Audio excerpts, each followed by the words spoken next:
श्री गुरुदेव दत्त। अगर मंत्र विधि विधान से भी भाग्य आपका नहीं बदल रहा है, दुर्भाग्य सौभाग्य में कन्वर्ट नहीं हो रहा है, तो पैसा नहीं है तो 1 रुपया भी किसी को देने की आदत डाल दीजिए। कोई भी दिखे उसको कम से कम 1 रुपया भी दीजिए। स्वास्थ्य नहीं है तो किसी मरीज को, बीमार की सेवा कीजिए। उसमें उसको हो सके तो आपके 10 रुपया की दवा आप उसको दे सकते हो तो दीजिए। प्रेम नहीं है तो सखा भाव से, परस्पर देव भाव से सभी को प्रेम देने की शुरुआत कीजिए। ठीक है।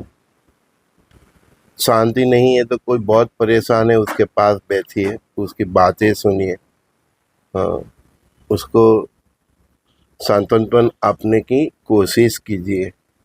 शादी नहीं हो रही तो जिसकी शादी नहीं हो रही उसकी शादी करने में मदद कीजिए। कहीं गरीब कन्या होती है उसकी शादी कराइए, है ना। कोई ब्राह्मण की कन्या हो, कोई दरिद्र की कन्या हो, उसकी शादी कराए में आप फाइनेंशियली सपोर्ट कीजिए। शिक्षा नहीं है या बच्चे नहीं हो रहे हैं तो किसी अनाथ आश्रम में बच्चों को पुस्तकों बांटिए, उनको शिक्षण के लिए जो चाहिए पेंसिल, बॉल पेन, सब यूनिफॉर्म वो दीजिए। ठीक है।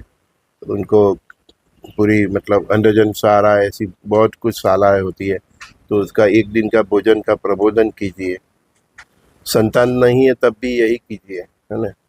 पितरों का दोष आपको कभी फील हो रहा है, सब पंडित लोग बता रहे हैं पितरों तो इसका भी एक सरल उपाय है। वृद्धाश्रम में वो वडीलों होते हैं, उनसे मिलिए, उनसे बातें कीजिए, है ना। उनका दुख दरिद्र शेयर कीजिए, उसको कम करने की कोशिश कीजिए और 1 दिन 2 दिन आपकी यथाशक्ति पूरा वृद्धाश्रम को खाना खिलाइए। सबसे ज़्यादा सबको पैसे की दिक्कत है तो आपके पास 10 पैसा भी है वो भी देने की शुरुआत कीजिए, है ना। जो भी दुख है, जो भी जिस प्रकार का भी दुख है वो समझ लीजिए कि आपने वो बांटा नहीं है इसलिए। स्वास्थ्य नहीं है तो आपने स्वास्थ्य के लिए, समाज के लिए कुछ नहीं किया है। पैसा नहीं है तो आपने पैसा जब आपके पास आया था, ये जन्म नहीं पूर्व जन्म में, तो आपने पैसा बांटा नहीं है। अन्न नहीं है तो समझ लीजिए कि आपने किसी को भी 1 रोटी नहीं खिलाई, तो कम से कम 1 रोटी गाय को खिलाइए, है ना।